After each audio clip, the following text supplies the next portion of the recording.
Welcome to Coaches on Zoom Getting Coffee. Each episode features a candid, unfiltered, and unedited conversation between two coaches. Hosted by Daniel Kimball, CEO of Resonance Executive Coaching.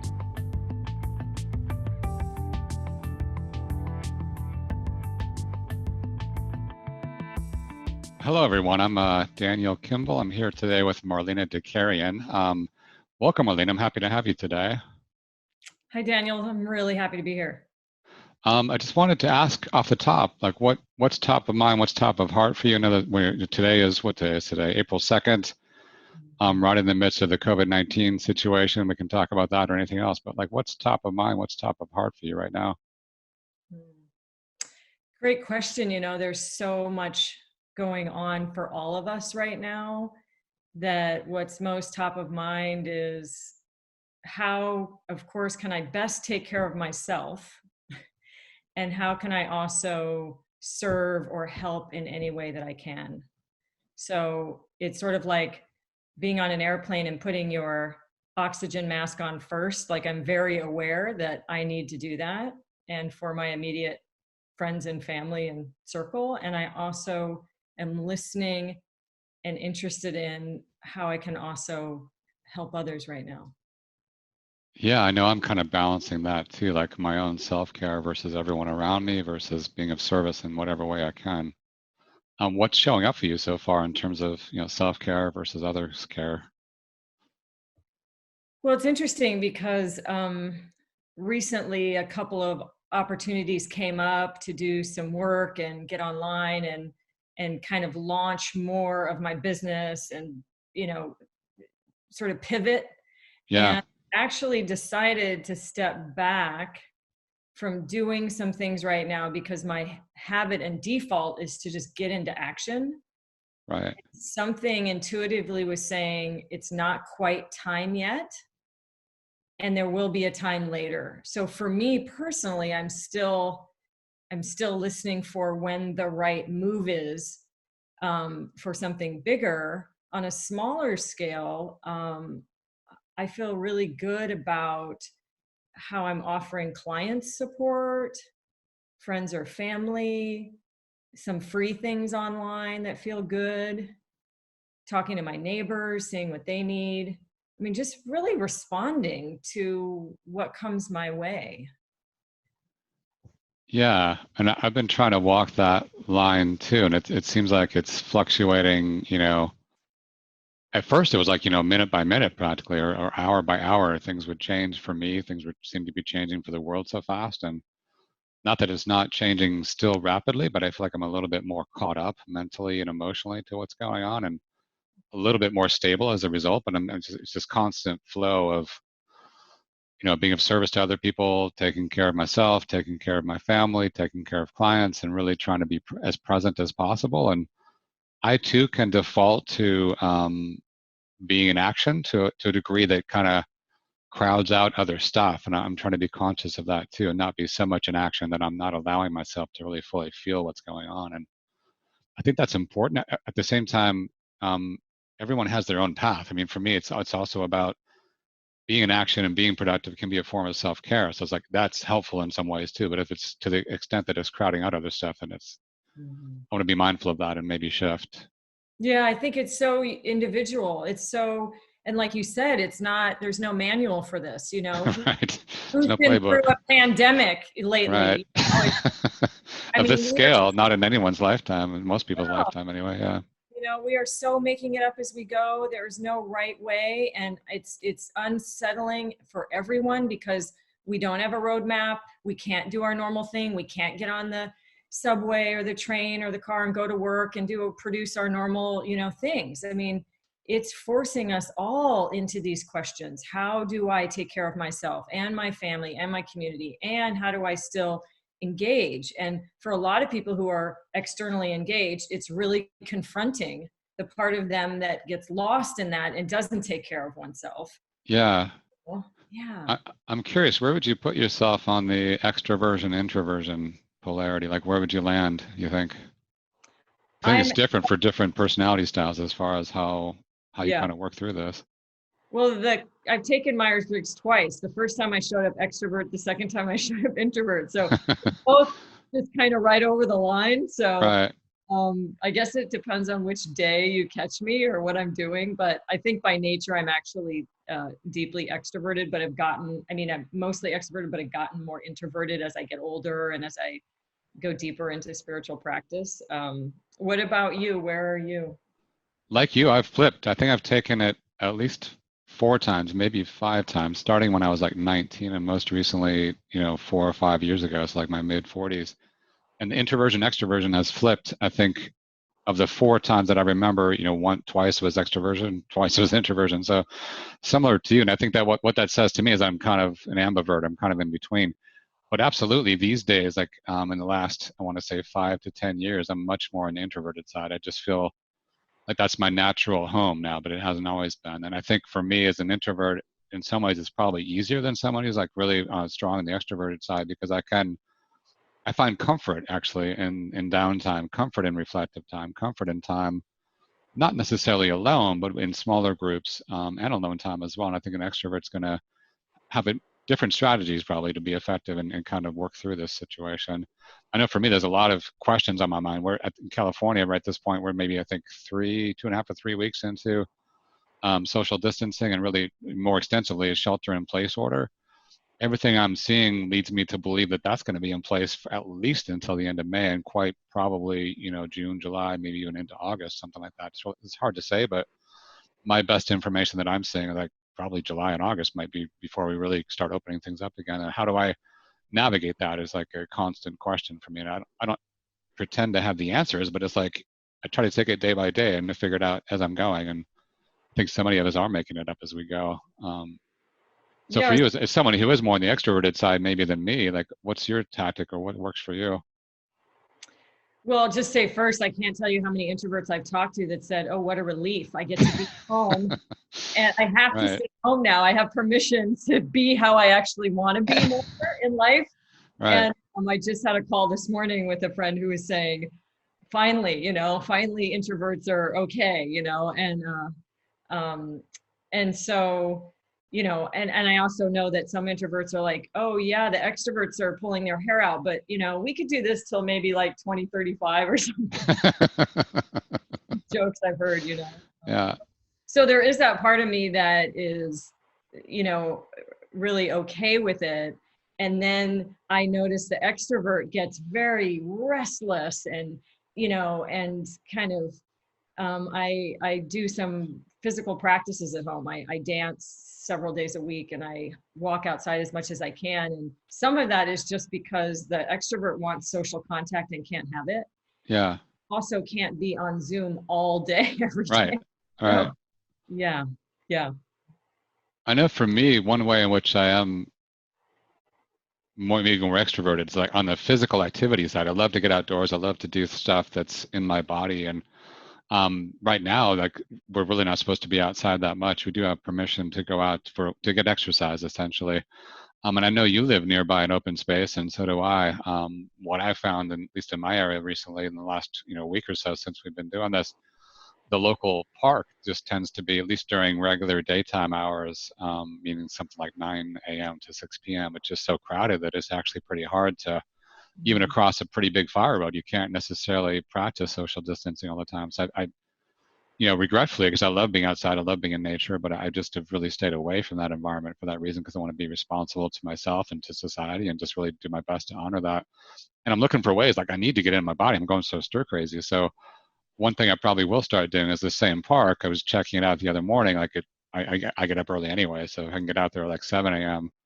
and go for a mountain bike ride when there's not many people, then I can do what I need to do and not be a part of the spreading this thing more rapidly. Yeah, I think that's something that, really I have so much compassion for right now for all of us. I mean, really that's what's been coming. You said what's top of mind and top of heart. Yeah. Top of heart is how hard this is and can be on so many levels. And early on, I did some coaching with a client, and I mean, just giving her permission to just completely fail, at this experiment of how to do this right, how to have Yeah. boundaries with her kids and herself. And, she just said what a relief it was to just know that there was no way she could really, do it well, because it was just changing all, and it still continues to change all the time. And I know for many people in Europe and New York, they can't go out at all. They're not Right. allowed to even walk around the block to get fresh air. I mean, literally, Yeah. if you don't have to go to the grocery, you have to be home. And, weeks of this, 5 weeks they've been in, and they're going to be in another however many, weeks or months. That's really difficult, no matter where you are on the introvert extrovert scale. Yeah. People may be introverted and like to stay at home, but they go out for other reasons, or they can't go to their church or synagogue, or they can't go to a museum, or they can't enjoy, all the things that are part of life. So I guess I've really, just been aware of the loss that so many people are feeling on so many levels, particularly when we don't know when you'll get it back. Like it's not clear how temporary the loss is, and it's not clear what it'll look like on the other side. That's really Yeah. challenging Yeah. for us right now. I think let's talk about the loss, because I think we're all experiencing to varying degrees, some level of loss. I know for me, the loss of activities I love, or at least more inhibited with the activities that I love, and I'm also feeling I'm a strong empath, and I can sometimes I feel so much of the world's pain, or at least what I imagine to be the world's pain, or both, that it can kind of overtake me and overwhelm me, and I have to sit down and just kind of calm myself and just let it flow through me, not make myself wrong for what, as you're saying, there's so many things that we're doing for the first time in new way, and we're doing things in new ways, and just kind of letting myself feel that, and then let it pass through, and then try to get back to whatever it is that I want to focus on. But loss is like such a key part of what we're all experiencing. For you, what are you experiencing in terms of loss so far? Yeah, I think I mentioned, well, I don't know if we talked about this. I know we've been in dialogue, over the last couple of weeks, and I was part of a community online, and they hosted an emotional release session. And I thought, okay, I'll go. And, I think it's good because, there's usually more emotions for all of us under the surface than we're aware of.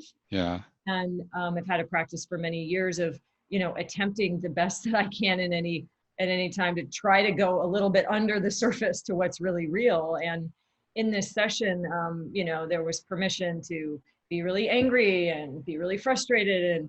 And then as it went on, I found myself, really just sobbing. I mean, just had to it was like that wave came through of the grief of me and Yeah. everyone, like you're saying, the world and what we're in. And it felt so good to open. And at some point I didn't know what I was crying for anymore. It was just, an accumulated grief from weeks, and sometimes grief, when I touch into it, it touches into losses from years ago. It's just like Sure. the lost channel opens up. And it felt like my heart needed that to kind of have the dam break, Right. And then at some point, like I said, I guess the content didn't matter so much. It was just the knowing. I guess that's what I want to say. It was the knowing that there's loss felt so right and true, and there's so much loss Yeah. that it's like we could all be grieving, just Right. because we know what's happening. Yeah. And I know for me, the more I just let myself feel it without necessarily even trying to understand it, just let it flow, the more it flows, and through that release, then I get the clarity maybe about why it happened. But whether I get that or not is not the point. It's more about letting it flow. Well, And I think very, for me, it's been like this is partly an opportunity to slow down a little bit and kind of let ourselves feel more. And I've been appreciative of that. Yeah, I was going to say, for me personally, for sure, the loss has been friendships and family, people I see, day to day, and going to see clients, or going to just human contact. I Yeah. love to look people in the eye and smile at the grocery store or on the street. I'm don't remember to Yeah. do it all the time, but I do like connection. And, Right. as I think, right, that's like we're kind of bred for We're kind of wired intimacy. that way. That's why we're here. Yeah. Yeah. So to not have that channel available, yeah, Yeah. it's not easy. Yeah. And, for me, so far, I have not known anyone personally who's been physically sick with COVID. And I think when we spoke a couple of days ago, I believe that was true for you as well. And so there's another loss. We're speaking to kind of the universal loss that we're feeling. I think others are probably feeling if they're allowing themselves to and tapping into it. But of course, there's a physical loss that people are experiencing too. And for those that are touched by that, I can only imagine that. And here in the U.S., generally speaking, we're a little bit farther behind to other parts of the world in terms of how hard it's hit here. And the worst is still ahead of us. I'm convinced of that. And so in the next couple of weeks or months, I think it's much more likely that you or I and other people in our area will be knowing somebody or maybe even sick ourselves with this. And so I'm mindful of that. And at the same time, we're all experiencing some kind of loss, whatever it might be. And it's okay to feel that. Like, it's not about comparing. To me, it's not about comparing like whose loss is worse or more important. Every loss matters, and it's worth honoring whatever you're feeling. Oh, I like I like how you say that. That really feels true for me too. And that feels really good because I know some people, I have a client who was saying the other day that she sort of has survival guilt, that she's okay and she's quite, safe, and she's actually feeling a lot of joy because her life is going pretty well in general. And she just lives in kind of Yeah. a regular state of joy. And she's kind of grappling with that right now. Like, is it okay to feel joy? We've had long conversations. I have a weekly class for clients that we meet together, and I do some meditation and we have discussion. And in that, we've talked a lot about, is it okay to feel joy right now, or happiness or peace or contentment when there's so much suffering, when there's so much doom and gloom? Yeah, and I think it's so important for us to honor whatever we're feeling, and yeah, others' experiences might be more difficult than ours in their own way, but let's not lose sight of what we're experiencing too. And as you said, I don't know what else to describe it other than saying it's kind of like survivor's guilt in a way. Like, we and many of us, I think, here in the U.S. and maybe more so in the California area because we're not hit as bad as some other areas right now. It's like we're not necessarily experiencing the physical part of it or know people who are, but it's gonna come and we're gonna feel it more and more. Yeah. Yeah. Yeah. Yeah. This Um, morning I woke up and really was hit with, I like to sit quietly in the mornings and haven't been doing it as much the last couple of weeks because there's just been a lot of sort of changes in my routine. And I was sitting this morning and I was really struck by how little I know, like how unknown this really is. yeah, So much unknown. And at first it was scary to open to that much not knowing. And then I could see the habitual ways that I think I know things. Like, I think, I have it on my calendar. I'm going to go to this event next week. I know that right, I'm going to get up tomorrow and probably be relatively healthy. And there's just these things I take for granted all the time that I think I know. And yeah, yet it's really actually not true because things are changing all the time anyway. But I have the illusion, that right, that they're going right, to be as my calendar says, or as the world churns. yeah, And it was like, and this morning it was like, oh, this is really just pulling the rug out, from all of that, from me and from everyone. And so there was fear. And as I stayed with the fear, I came to like some peace and relief. It was like, I don't know. And the truth of it is so real. I don't know. And I don't know. And I yeah. don't know. And I And I still never don't know. know. Yeah. And I never did know.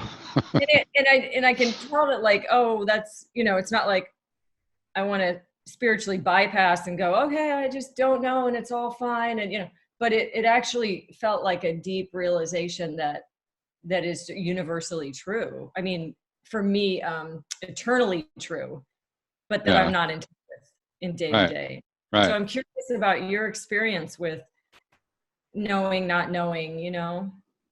It's an interesting, as you were speaking to that, I was getting some thoughts about the loss piece we were just talking about. I think I'll really talk about my personal story as well, but the loss piece, I think we're all experiencing this to varying degrees as a loss of control, or at least a loss of the perception of control, or the belief of that we have more control than we actually do. I think that's part of why this has been so scary for a lot of people, including me. Like, we have certain things that we've come to expect and to some extent take for granted. And once those things, many of those things are taken away, it's like, wow, I didn't have as much control as I thought I did. This world is not as predictable as I thought it was. Therefore, maybe it's not as safe as I thought it was.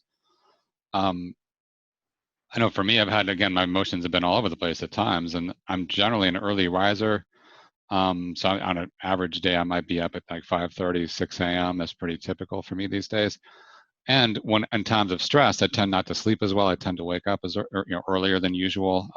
This week, for example, I've had a lot of mornings where I woke up at like 3, got out of bed because I just couldn't even sleep anymore by 3:34, and that's how I started today, for example. And I know that's related to stress and kind of everything that's going on, and the Yeah. loss of the perception of control over what's really going on. And I think what I'm trying to encourage myself to look at is, how do I feel like I have control over what I can control, and let go of the things that I probably never really had as much control over in the first place. It's like a learning opportunity here too.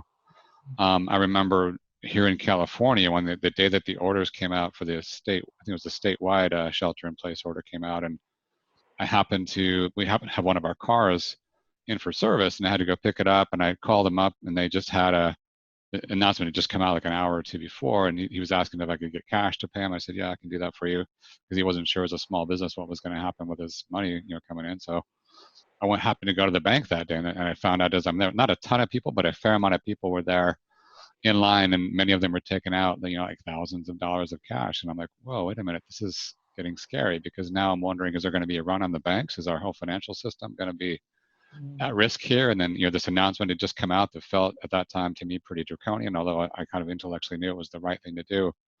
But it was very shocking to me. There's a period of a couple hours there where I felt it was a pretty strong sense of panic. And I think that's a perfectly understandable response. And that's kind of what I'm taking away. One of the things I'm taking away is, like, this is an opportunity too, to like learn how to accept whatever we're experiencing and not make it right or wrong, just accept it.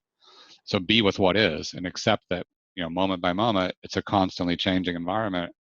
But we can just accept it. And if we try to fight it in whatever ways, then we're going to cause ourselves more hardship in the end. Just kind of accept whatever's happening minute by minute, and be as okay with it as we can. And if we can't be okay with it, that's okay too. Whatever we're experiencing is okay. Yeah, beautiful. That's great. I mean, that's probably, the lesson for life anyway, but we're not up against it so much. We don't need that lesson in our face Right. when things are going well, when things are more predictable, when things are, flowing. But in times of crisis and disaster and turbulence, and like what we're going through right now, right, those lessons come up to the surface. It's right in our face. We can't ignore it.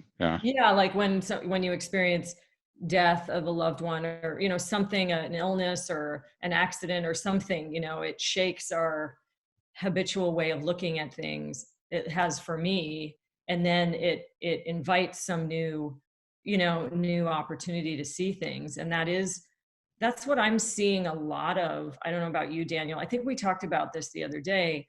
I'm seeing so many different perspectives and angles in which people are looking at the situation.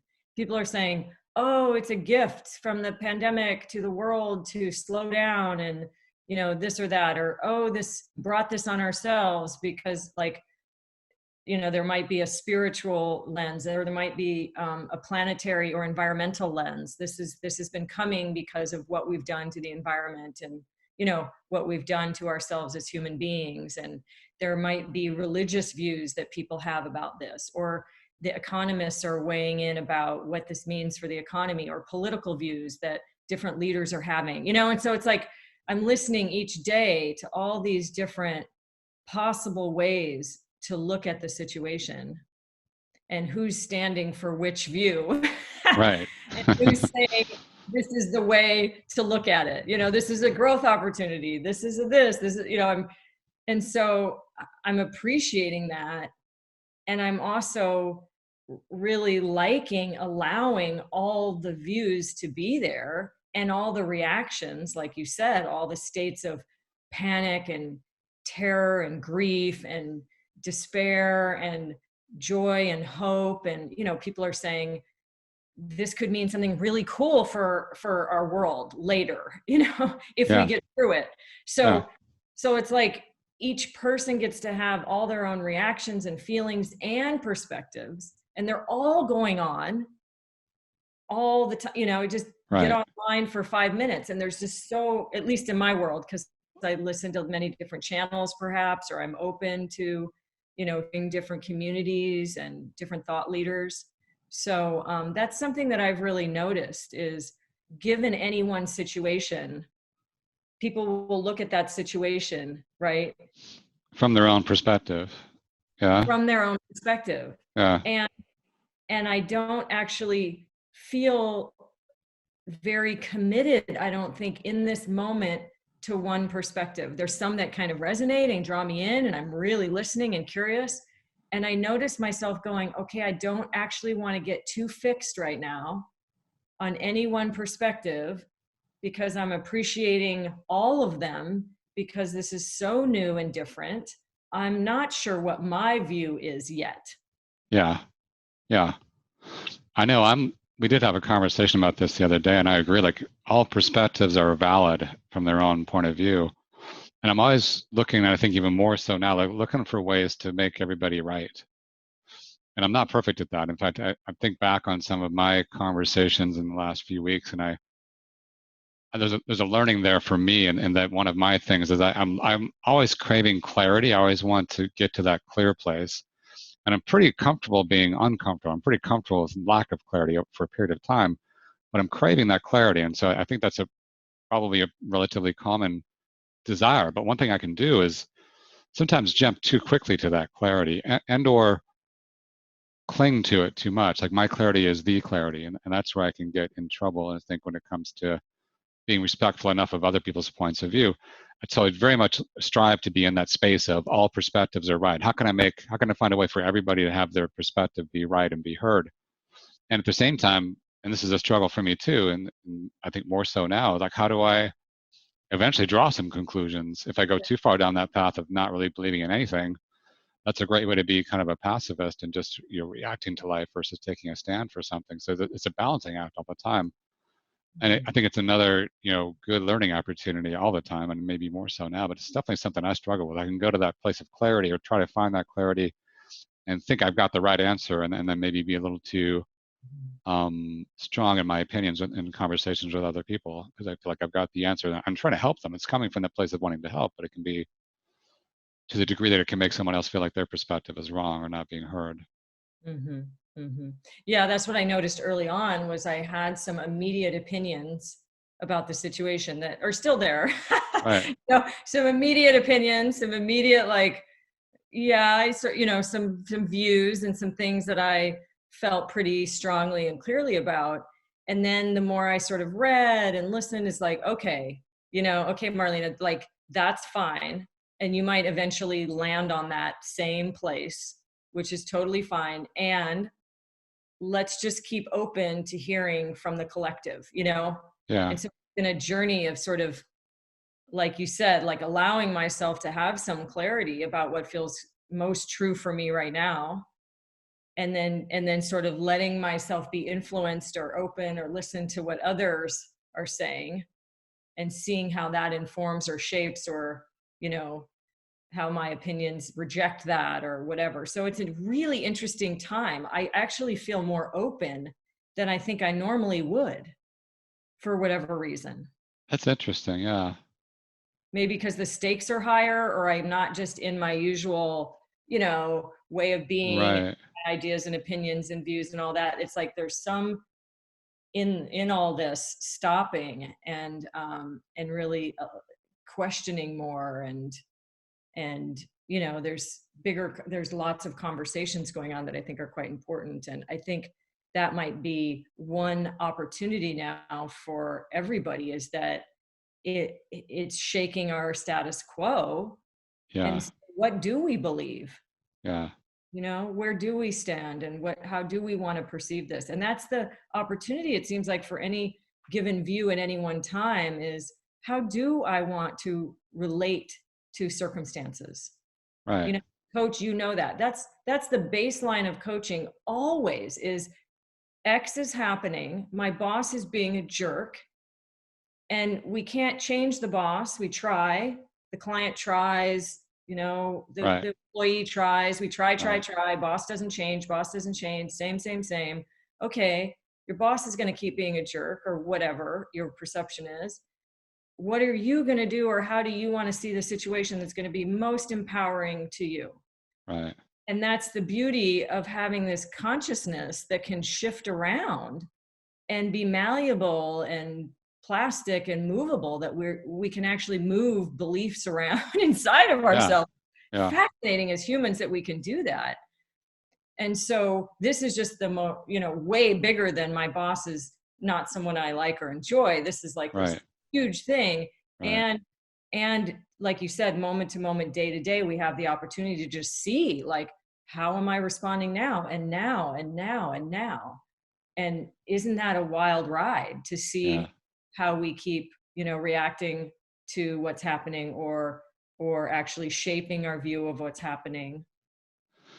Yeah. One thing I definitely do take a stand for is cultivating that skill of consciously responding to whatever is happening in front of us, or to us, or with us. And also, another thing I definitely take a stand for is owning our own role. I believe everything in life is co-created, meaning that there's never, rarely, if ever, any one person to blame. There's always a co-created reality that we're all contributing to.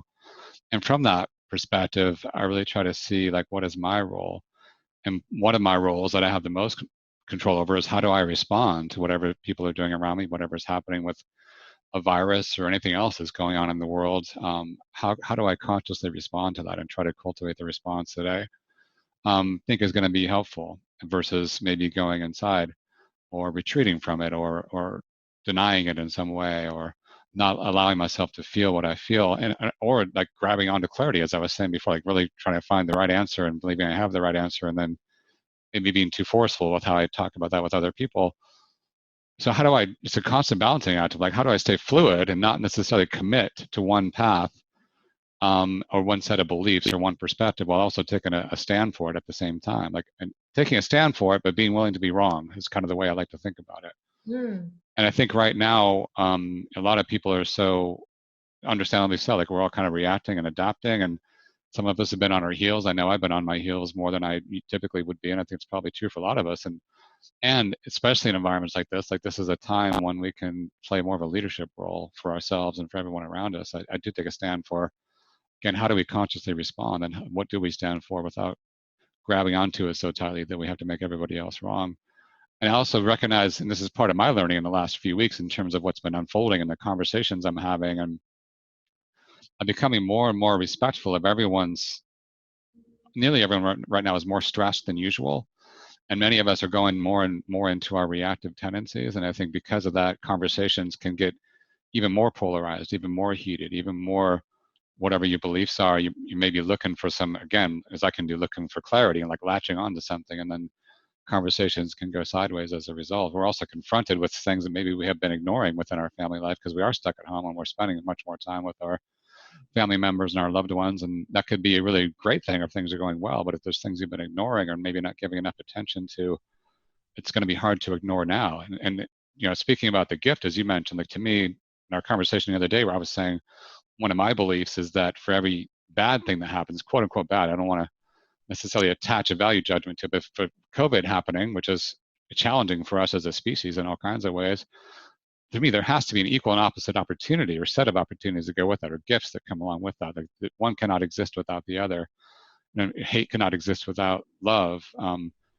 Joy cannot exist without sadness. And there's always an equal and opposite thing going on, and we don't necessarily see the other side of that. So part of what I'd like to ask you about, like, what do you see so far as some of the gifts that we're experiencing now or might be experiencing soon, in response to what's happening.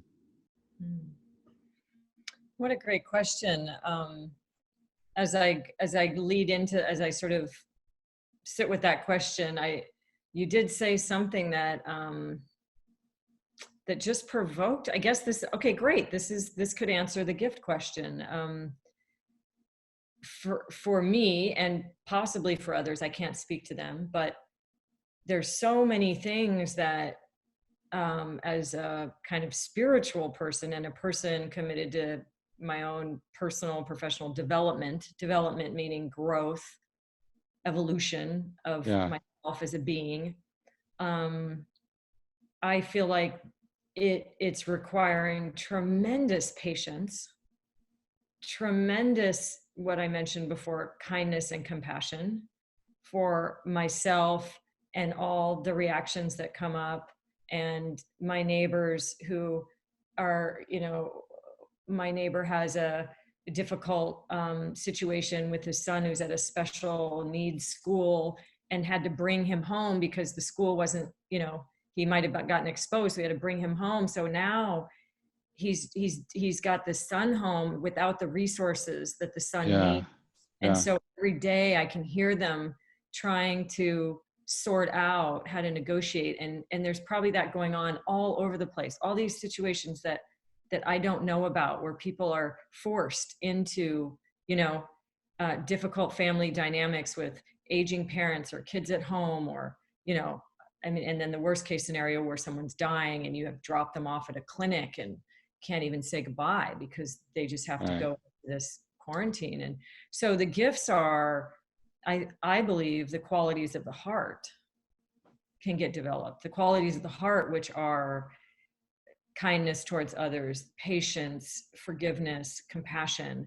And that doesn't mean we're not angry and freaked out and scared. I don't mean to layer over, like you just, whitewash it with some nice spiritual, things. I mean, truly, like, bringing out those parts of us that we see in crises in the past, that people they rise, they come out to help. And I also see people helping more. I think a lot of us see that. People giving is a gift, and the gift of people actually getting off of, some people are on it more because the companies are scaling and ramping up. Other people are able to take a break from working so hard.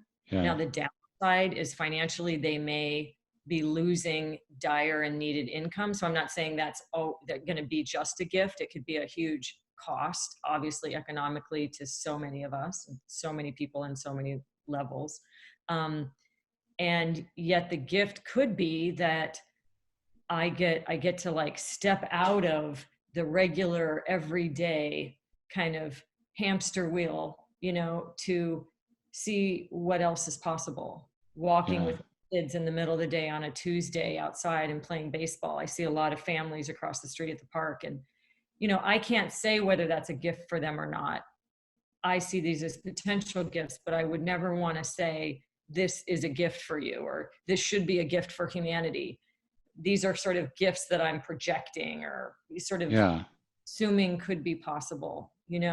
We have been in the, most, we are so on the edge of environmental, like, collapse. I mean, we're already over the tipping point, say most environmentalists. We've already used the resources up, right? We're like hanging by a thread.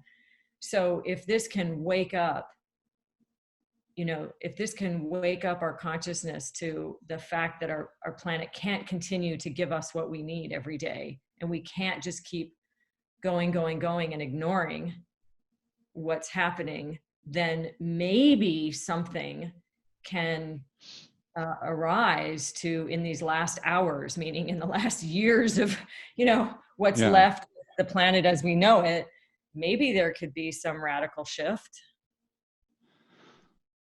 I do see a lot of potential. I think this is confronting us all with a lot of things. One of them is the need to, for many of us, is the need to pause and kind of slow down and reflect. And another thing I see as a gift here is that I'm seeing the world united in a way that I don't remember seeing it in my lifetime. We're uniting against this common enemy in the form of a virus, and just heartening in a way to see us come together in ways that I just don't remember in my lifetime ever really as a global species, like really coming together around this. That's promising. And when I think about what else can we accomplish as a species if we can cultivate that in other contexts too, and the fact is we're doing it now, that means we can do it again. It doesn't necessarily require us to have this common urgency behind it. We could sense that urgency in other ways that aren't confronting us in the way that this is. But I see it as a really positive sign. And I've been reading a lot of different things. I think a lot of us are trying to make more sense of this. And I find myself reading more news than I generally would because I'm trying to get more on top of what's going on.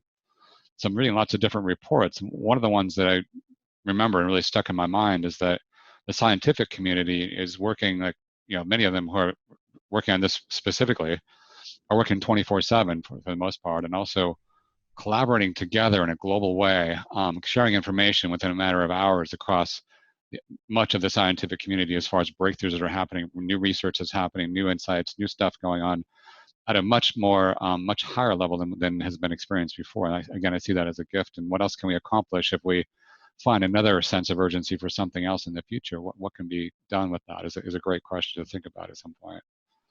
Getting back to the loss piece, I know for me, I've seen our clients, understandably so, they're kind of pressing pause on a lot of things because it's not clear what the economic future is for some of our clients. It's not clear with this expectation of social distancing.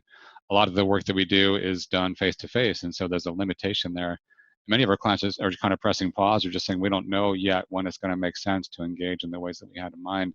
I've spoken with a number of coaches as well, and many of us are having that same kind of experience of, I understand it, like it's definitely a reasonable way to respond.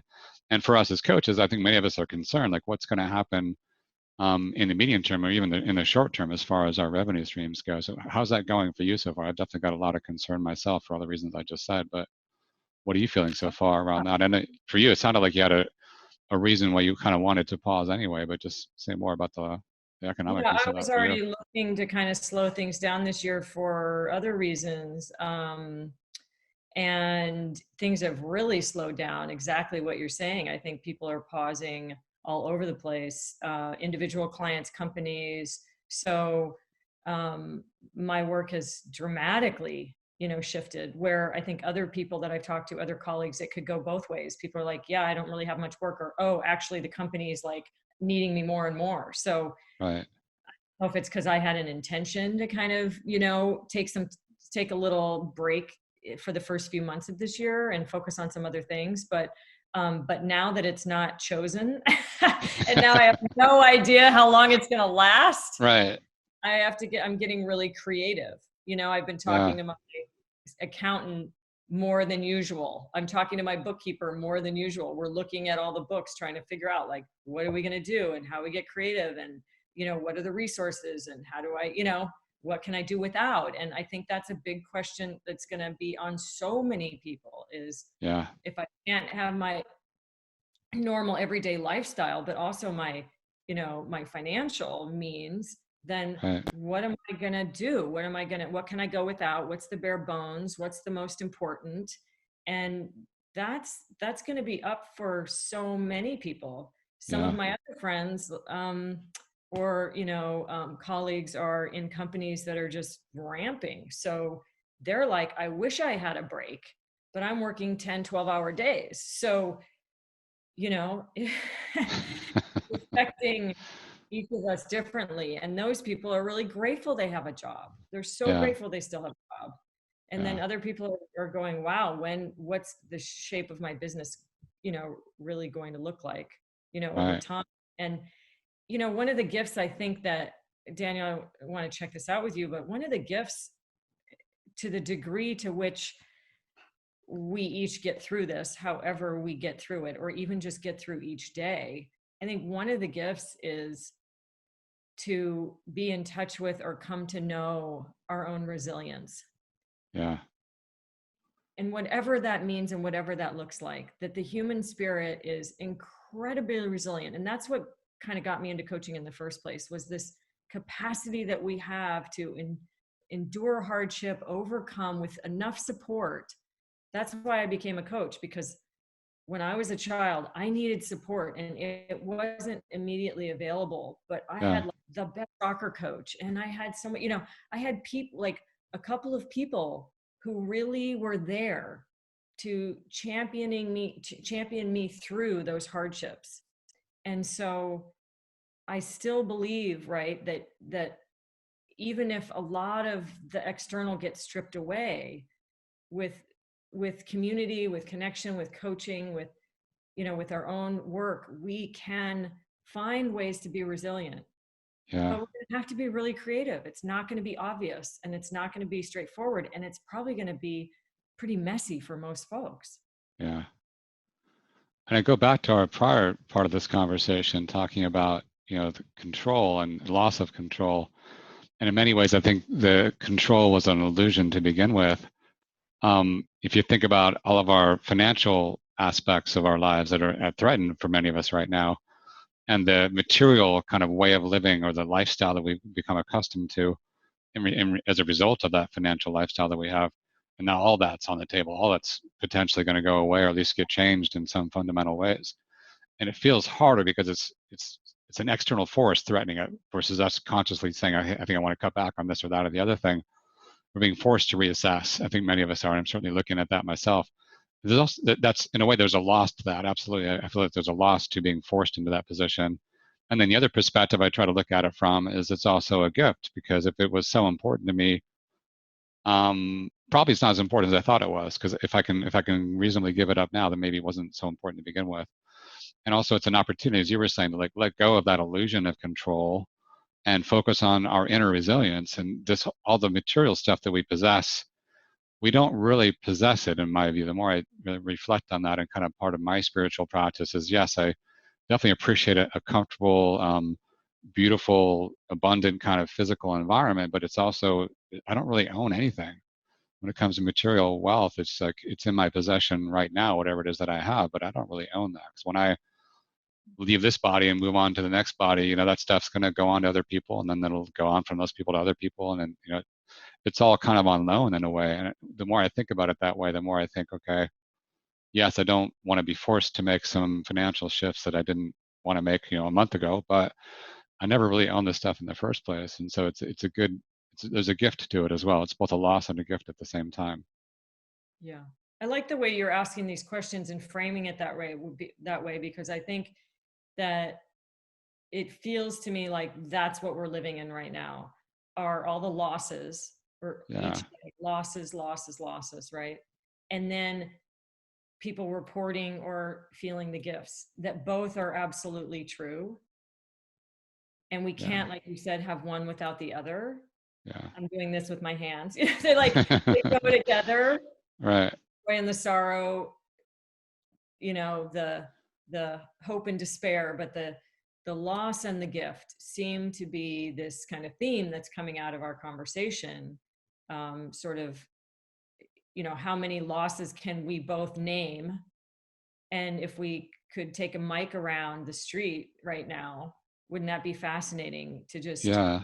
and I don't mean that I mean that in the most respectful way, to just really catalog, like, what are people losing every day here? What have you lost today? What are all the losses, and what are all the gifts?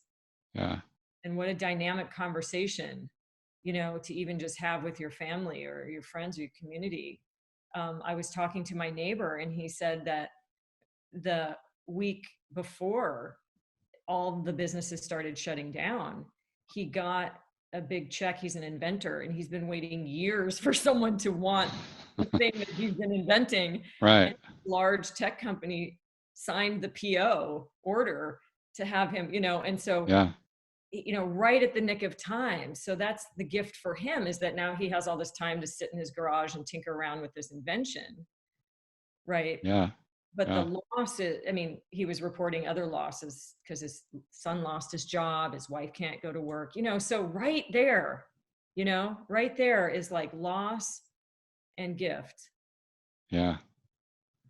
And it's so easy for us to focus almost exclusively on one or the other, whereas the loss and the gift are always there. whether it's a, confrontational situation like we're experiencing right now, or a more calm time, it's always there. It's just a question of what we focus on. And both are true. Neither is right or wrong. It's just like, but if we get focused on one or the other too much, that's where we can go into that place of, I think, denial or ego attachment to more control than we really have. Yeah. And when it comes to emotions, like if we don't allow ourselves to feel the full gamut of what we feel, then we start to lose all of our feelings. Like if we don't allow ourselves to feel sad, we lose a bit of our joy. If we don't allow ourselves to laugh, then we lose a bit of our sadness, et cetera, et cetera. Like you have to, it's a conscious and continuous practice of allowing ourselves to feel. And this situation is like confronting us all with so many things, I think, including that. Oh, And on the yeah. gift topic, I'm just curious to kind of wrap this conversation up. For now, I'm sure we could talk for a lot longer. But what's the gift of this conversation? What are you taking away from this conversation? I'm taking away the invitation to keep allowing and articulating and making space for the losses and the gifts in this, Yeah, and to do that for other people, to shine the light and have the tenderness and understanding of their losses and the loss and what I feel when I hear about their losses. Like you said, I'm also very empathic, and I hear about, what's happening, talking to friends in Europe or other places where there's so much death. And also to shine the light on the gifts. I mean, what a beautiful way to live. right. It's reminding me of this story I thought of a couple weeks ago. It came really strongly. The story that the Dalai Lama tells about when he left Tibet, when the Chinese invaded and they destroyed all the temples, killed everyone he loved, took everyone in prison. And he was like on his own. And his guards and, some folks that were still alive snuck him out in the middle of the night, right? So that they wouldn't kill the Dalai Lama. They had to get him out. And so Right. they hid him and took him out, and he went to the border of Nepal, I guess it would be, or going into either India or Nepal. And he's going across the border, and he's literally losing everything that's dear to him, his whole culture, all his family, his monastery, his everything. And he's going off alone into this unknown. And he tells the story about these decisions he made, because he wanted to turn back. And they said, no, you can't turn back. We need you, and we need you to be the light. Like, we need your joy and your happiness. His Yeah. teachers were telling, you have to go and you have to hold the light, because look what's happening. You can't just, so that just moves me so much, because it's a true story that he chose happiness and joy, and continues to be a lamp for that, a refuge for that, Yeah. in the midst of, what was genocide and continues to be hardship for his people. Yeah. So I'm taking away your invitation to, to really allow the darkness and the light right now. Yeah, that's what I'm taking away as one of the gifts from this conversation, is allowing for it all, allowing it all to be right, allowing for it all to be okay, whatever it might be. And also trying to give voice to everyone's loss and everyone's gift, and making everybody right for whatever's going on with them, and giving ourselves the freedom to kind of to be and not focus so much on doing, and try to find a way to be less attached to our material things and more attached or more focused on, how do we respond in a challenging situation, focus more on, to me, that the lasting gift. And a part of my spiritual practice, I believe that we're all here to continually uncover our strongest potential, and it's a long journey that I believe, goes over many lifetimes. And eventually you get to a place where you've pretty much uncovered and unpacked and really fully expressed your full potential. And that's when you elevate into some other status and become more of a guide to other people. To me, everything in life, and to me, even more so now, like, this is a great opportunity to practice that. And at the same time, I don't want anyone to come away from this, listening to this conversation, feeling like they're wrong or there's something that they're not doing right if they're not in that place. Like, yeah, I'm asking us all to choose the path that I'm talking about. At the same time, let's not any of us make ourselves wrong for whatever we're experiencing minute by minute, all the time, and especially now. Well, it might be that somebody's in so much loss, they're not going to be able to feel the gift for weeks or Right. months or years. Right. That's not fair to say, what's the gift in this? Your Don't you see family's the gift already? Right? Well, you're devastated, but right where's the now. gift? Kid Right. has 103 fever. You're not going to Yeah. say, what's the gift? Right. That's not appropriate. I think gift comes with some privilege when, you aren't in the trenches. When you're not the one in the position, it's easier to look for that. But yeah. over time, we can all, if we strive for it, as we process our emotions, process our grief, or whatever devastating situation we might have gone through, over time, we can find that gift because it's always going to be there. Yeah, because there's something about, like you said, allowing it all. If somebody's in the view that this is the worst, horrendous, most terrible thing that's ever happened to humanity, and the pandemic should not be happening, and it shouldn't happen to anyone, and this is a curse, and okay. Yeah. What's true about that? What's right about that? Yeah.